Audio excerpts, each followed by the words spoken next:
SMD Law is the official law firm of the Spartan Nation. Check them out on the interwebs at smdalaw.com or at 866-529-3537. No matter where you are in the state of Michigan, Upper Peninsula, Lower Peninsula, it doesn't matter. They have an office near you. So whether you need to send a letter to an annoying neighbor, or you're a criminal and you need defense, maybe you just have problems with elder law, check them out, smdalaw.com today. The official law firm of the Spartan Nation. Call them first, then you act. Yeah, I'm sorry about being a little late there. I got caught up, but pretty much like I said yesterday, I thought belief system into the football game is extremely hard. Pretty much just reiterating what I said yesterday. Got some big plays in the game. And obviously, we're Felton's couple touchdown catches, a couple other big catches. The first downs, I thought Reese Nelson had some big catches as well. Big run by Arias, the punt fake. But I think the biggest thing when you talk about this is the approach that we took coming into the football game, and played very well with the exception of a couple big runs, and got it done in a sudden change situation. I thought special teams came away with 3 punts down inside the 10, really, when the one penalty in with one, and then also missed field goal attempt by them, and we played solid in the return game. It's been very explosive for them. I'll take some questions. Mark, it's one thing, this is Hondo. It's one thing to go into a stadium and win, but that place was electric. It was lit, nearly 110,000 people. How big of a catalyst can this be to the rest of your season? I think it was a great environment. I said that after the game. Fantastic environment to play, exciting to play in. I think anytime you have a big win, you try and build on that, and it's certainly a big win for us, and start to build another foundation on that, and the rest of the season. But our next game will be another huge challenge. Hey, Mark, Matt Carbon, the Detroit News here. I'm just curious. I know when you go into the game, it's still early in the season, and realistically everything's in front of you. But when you win this game, being a division game against one of the other top teams in the division, does it feel like kind of now you have that, I don't know, that re-energized kind of feeling going into the division, like we're really still in this thing as the second half comes up?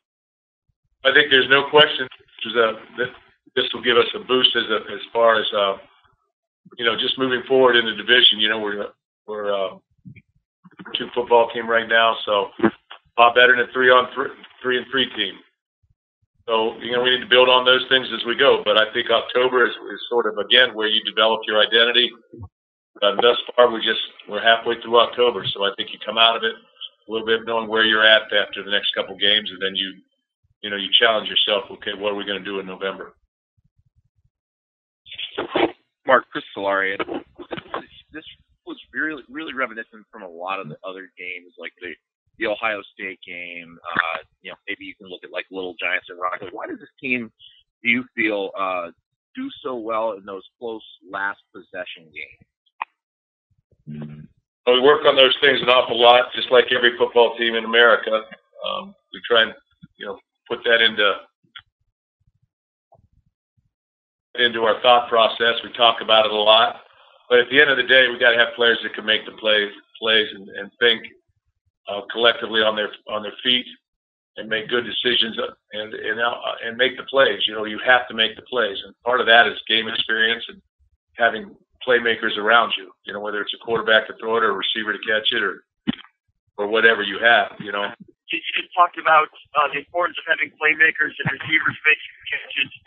Can you expand on the challenges that you have in terms of a limited number of receivers and the expectation for next guys to be able to stand up like Maurice Nelson did last night, and just what is the state of affairs there as a receiver situation right now? We'll find out more about that as the week goes, but I thought our guys who obviously Maurice Nelson had a big game. I thought Sowers was solid as well, so maybe we get back here this next week and we'll go from there. But we're developing, as I said before, when somebody doesn't play, it provides an opportunity or a window for somebody else, and so guys are getting experience and opportunities, and and making good on those opportunities, as you saw yesterday. Hey, Mark, Matt Wenzel with MLive. A couple of guys after the game that talked about the travel roster, only bringing healthy guys. I was just wondering if you could elaborate on that, because I think you brought fewer than the 74 allowed. Was there something more to it? And as far as just kind of, I don't know, circling the wagons and only bringing the healthy players and bringing guys that could get on the field as kind of a way of, I don't know, galvanizing the team, or however you'd like to put it? No, in the past if we had one guy hurt or something like that, we'd bring him. But really, I think it was the number. I think was 8. Did not bring. We did bring 74. So there are no discipline problems. There are no issues. I just felt like we needed to bring the guys who were ready to play. We didn't want to differentiate between this guy being hurt and that guy being hurt. A couple weeks, you said he's been close. Let me finish the one question. Last week, I didn't want to differentiate between who would come and who would not come based on who wasn't able to practice. So,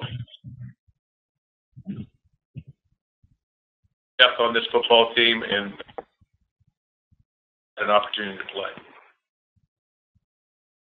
I was just wondering with that. I mean, was it anything that got worse, or is he just kind of in that same holding pattern as he's been physically?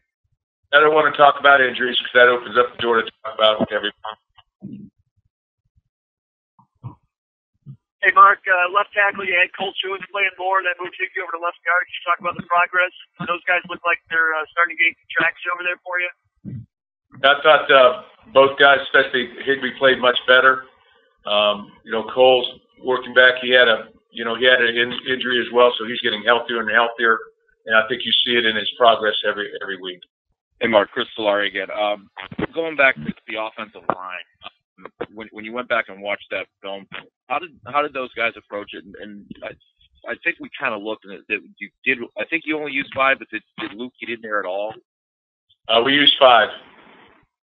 And I think that Buter did a nice job in there. And we did on the football. We worked at it. I think we were decent at it. There'll be a great challenge again this week to do that. But just went with the 5. That's rare. I mean, that's rare for you guys. Maybe the last 5 or 6 years. I mean, is there anything that those guys need to do to prepare for more snaps, or is that just you have to just be ready as a football player?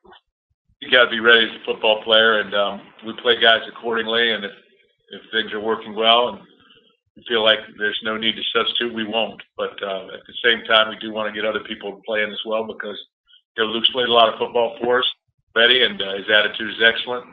So I'm sure he'll have opportunity. And for a couple more guys, if you have them. Mark Charbonneau again. I know you like to just recap on Sundays, but how important is it to go into a rivalry week like this kind of on a high with a little bit of momentum? We had a good football team, and we came off a tough away game win. It should rally Spartan Nation as well, so it should be a live atmosphere.